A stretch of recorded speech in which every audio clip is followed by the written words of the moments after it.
Hey guys, it's Joshua from Southern Studios, and today I'm here to talk about Marvel's D23. Sorry for this late upload, it's 8 a.m. filming this right now, probably going to be out at 9:30, 10. And this was last night, news started to come out at about 5 o'clock. The reason I'm so late is because I had to go out last night, and I couldn't make a video at 9 p.m., so I just decided I'd make a video in the morning and just do all that. So without further ado, let's get into our feast thing that revealed at D23. So we'll talk about Secret Invasion. I'll quickly touch on Werewolf by Night. I absolutely despise horror. I just don't like being scared, so I'm just probably not gonna watch Werewolf by Night. I don't think it's important to the overall plot at all either. But Secret Invasion looks very, very interesting, and it's just the way they're able to people have complained that the MCU is getting too jokey, but the past 2 or 3 movies, it's all been jokes. Which I think The Love and Thunder was a little. I still like The Love and Thunder, but it was a little excessive in its jokes. And Multiverse of Madness, I think, had too many jokes. I can actually admit that it was too cheesy.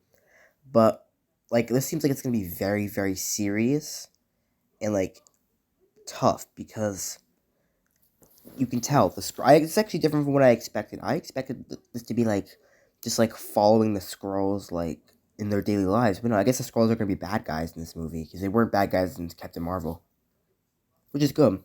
It's basically going to be a spy. It's a lot like One Falcon and the Winter Soldier. And yeah, I'm going to have to rewatch a lot of content for this. Probably going to have to rewatch, probably Endgame. I don't know. I'll have to rewatch a lot of stuff for this. But, yeah, overall, it looks very, very serious. It doesn't look action-heavy at all. But it's probably just because it's our first. And I'm actually surprised we got a trailer this early.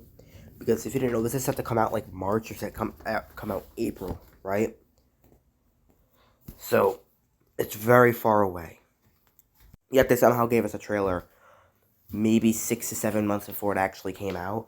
Now that the trailer is actually out now, that actually gives me hope that I was expecting this for late.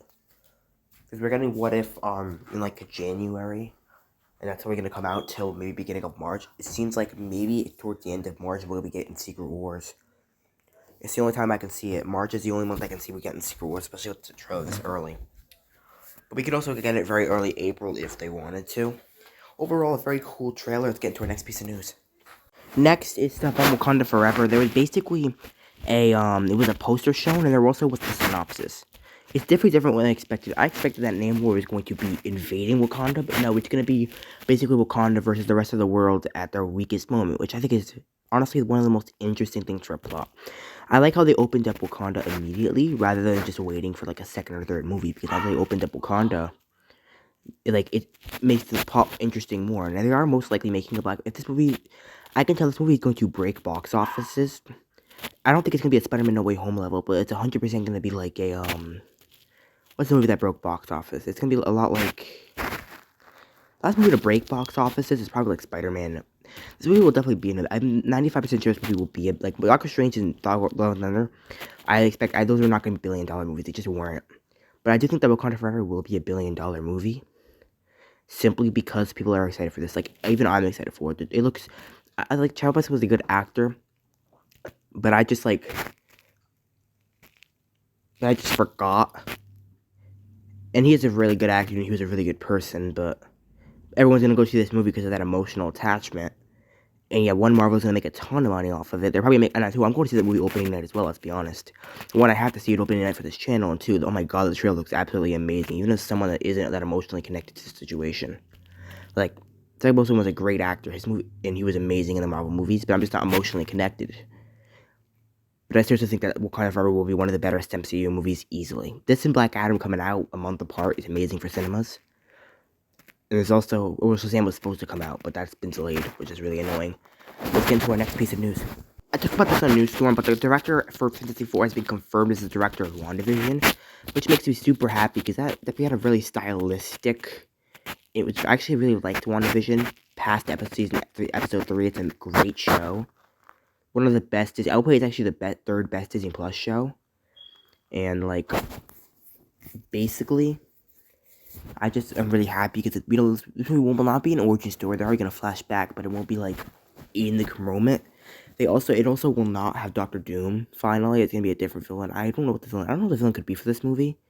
It actually really, really interests me. But yeah, let's get into our next project.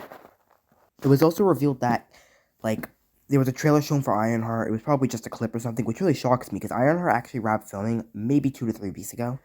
The fact they probably just came up with a rough cut of like episode. I bet they're not even done with the rough cuts yet, because knowing like it's coming out like end of next year, they still got about a year to do CGI and everything.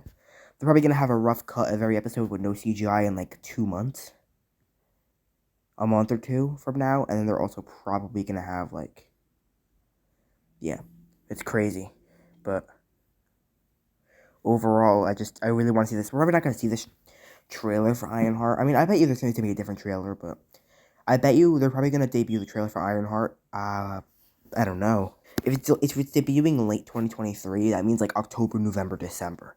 Meaning that I think it's probably going to debut in October next year, which is still a year away, which is crazy. And I also think that they're most likely, if they don't debut a trailer, they're most likely going to debut a trailer at Comic-Con next year. It's probably going to get a trailer for Ironheart, and we're probably going to get a trailer for like another movie there. But yeah, let's get into our next piece of news. A lot of the smaller stuff, like Captain America New World Order, got a reveal. The Bleeder from The Incredible Hulk will be the villain for this, which is insane. You'd think they'd bring him back for World War Hulk, but I guess not. I mean, to be fair, Bruce Banner could actually make an appearance, which is really, really cool. Although I think I really want to see just a standalone movie with no Bucky Barnes. They're gonna, the old man and the kid from Falcon and the Winter Soldier will be returning. The old man will most likely die in the movie. I really won't be surprised. And the kid is going to become the Falcon. The new Falcon, which is really interesting. It's a really interesting move by me. Yeah, because I didn't think of the Falcon as Captain America's sidekick in the MCU, but I guess he really is technically, and like that's a really good idea. They also got a new logo debut, which is cool. I love this logo. It's one of my favorite MCU logos. MCU logos, what I like the I really like the Thor: Love and Thunder logo. I really like this logo. I like Ironheart's logo a lot too. It's pretty simple and nice. And then I also like, I don't know why, but Loki's shirt looks, it's just like the unique logos that they give certain series.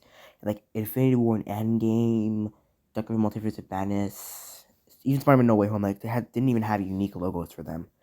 What if the, like, what if the E was like a web? That would have been so cool. To be fair, they had a little Spider-Man head, but it's still not super unique.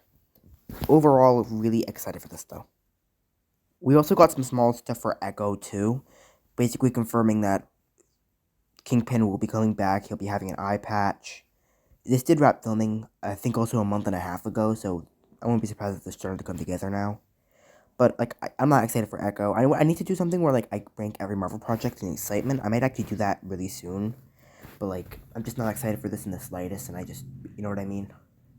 Why would you be excited for this in the slightest? Like, it's just gonna be it's gonna be a predecessor to Hawkeye, which, and honestly, I'm really mixed about Hawkeye. I haven't seen Hawkeye since it came out. I do need to actually, I do need to rank the Disney Plus series, too, so I have a lot of videos I need to put out. I have to watch, like, 10 to 12 projects, Star Wars, Marvel, DC, to get ready for upcoming movies and stuff like that, so yeah, this next 6 to 8 months will be hell for me in terms of watching things and reviewing things. But yeah, let's get to our next project. Trailer footage was also shown for the Marvels, basically speaking that the Marvel takes place right after Miss Marvel, mere moments, and they're basically going to be fighting against, with a Goose has come back too, they're going to be fighting against aliens in Kamala's living room. I'm glad it takes place right after. I thought, the part that got me really angry about that post-credit scene is that they were going to have a time jump and they were already going to know each other, but no. It's mostly going to start with Captain Marvel and it's going to go straight to that scene. And then we'll have, like, it might start with them fighting, actually, it could. But at the end of the day, I'm pretty excited for the Marvels, I'm not gonna lie. Captain Marvel, the dynamic between Captain Marvel and, I forgot her name, the girl from WandaVision. And then Miss Marvel being in there, too. Her acting was actually really good in Miss Marvel. Her and Tom Holland are some of the best child actors in the entire MCU. They both look really good when they started out. Kamala Khan is especially young, too. I think the actor's like 14. America Chavez is also a pretty good actor. Like, generally, the kid actors they choose have really good acting. But overall, definitely pretty excited for the Marvels. I'm one of the only people that's actually excited. I hate Captain Marvel as a character. The Captain Marvel is overhated, but it's still a pretty bad movie. And I just, like, don't really care about, like, most of it. Like, next year's gonna be great for Marvel movies. There's Ant-Man. So let's get into Ant-Man, actually. We'll tie Ant-Man and Loki into this one. Loki, they showed a clip about Loki. Loki Season 2 will actually have Kang. which is good because that acting he was great in that ending Loki. The way the chaos, the incarnate that was shown, it's awesome. But like getting into Ant-Man, he will be in Ant-Man 2. All we know is that they actually showed clips for Ant-Man from D23, but the good thing that links these two together, Kang will be appearing in both. In fact, he's actually going to be appearing in more stuff too. That's what they said. They specifically said he'll be appearing in more stuff, which is good because that means they're going to set him up more. They're going to set he'll be more fleshed out than Thanos, which is like people don't think about this. Thanos only appeared in post-credit scene. He wasn't super fleshed out until Infinity War / Endgame. Kang, by the end of Ant-Man and the Wasp: Quantumania, you're gonna feel the threat of by the end of Loki actually comes out after. By the end of Loki, we're gonna feel the threat of Kang in his incoming Kang dynasty. Like that's like good because we're gonna feel more of a connection to Kang than we are than Thanos did. Thanos was amazing in Infinity War. I bet people are gonna love Kang.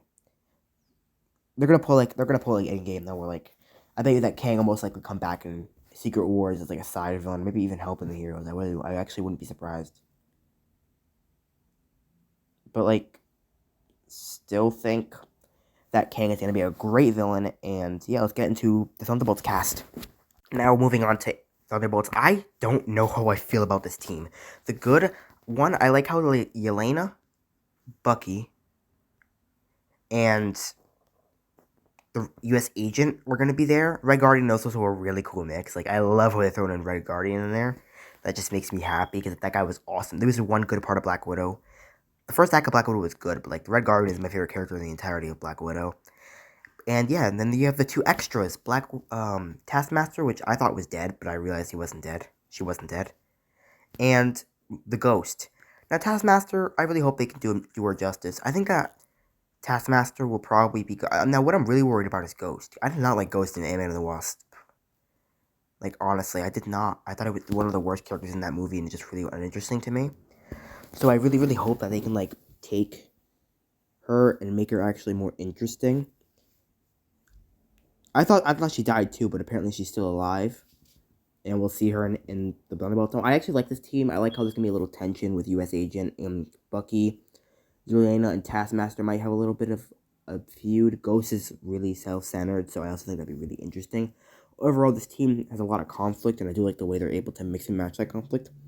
I'm also surprised how early they gave us this, because Thunderbolts is out July 2024. We're still literally 2 years away.